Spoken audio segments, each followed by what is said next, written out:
Release Me was the very last recording. I knew when we turned in the album there was going to need to be another song. This always happens. Every time you turn in a record, it's like, okay, now it's done. Now I know there's a blank to fill in somewhere.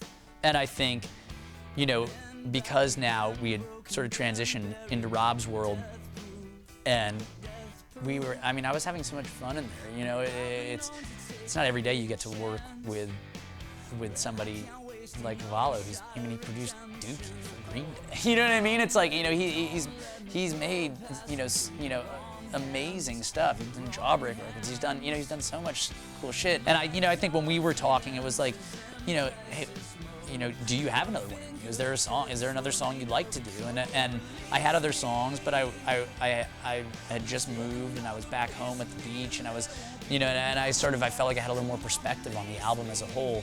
And I think where the record started as just an album about, you know, again about these relationships in your life and these people that are you know, that are around me, and sort of how we're all gradually growing together and entering these different phases.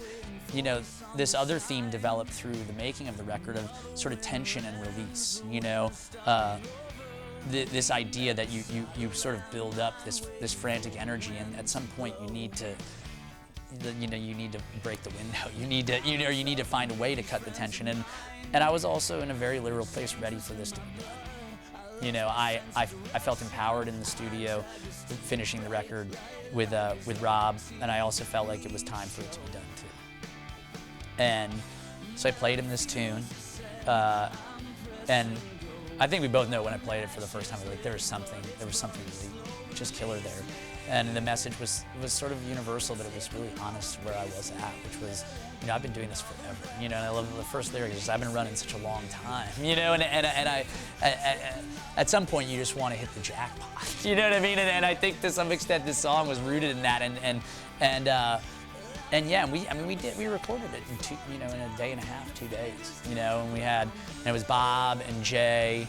And then Chris Chaney on the bass, who's just like, he plays in Jane's Addiction. You know what I mean? He's an amazing guy. I've worked with Chris on Tommy Lee's record back in the day, and he's just one of the best bass players out there. And Bob on guitar, and Tim Pierce also on guitar, and Jamie on keyboards, and we just went in and banged it out live together. And then, you know, I went in and overdubbed the pianos over at Capitol, which was awesome. Capitol is a beautiful studio.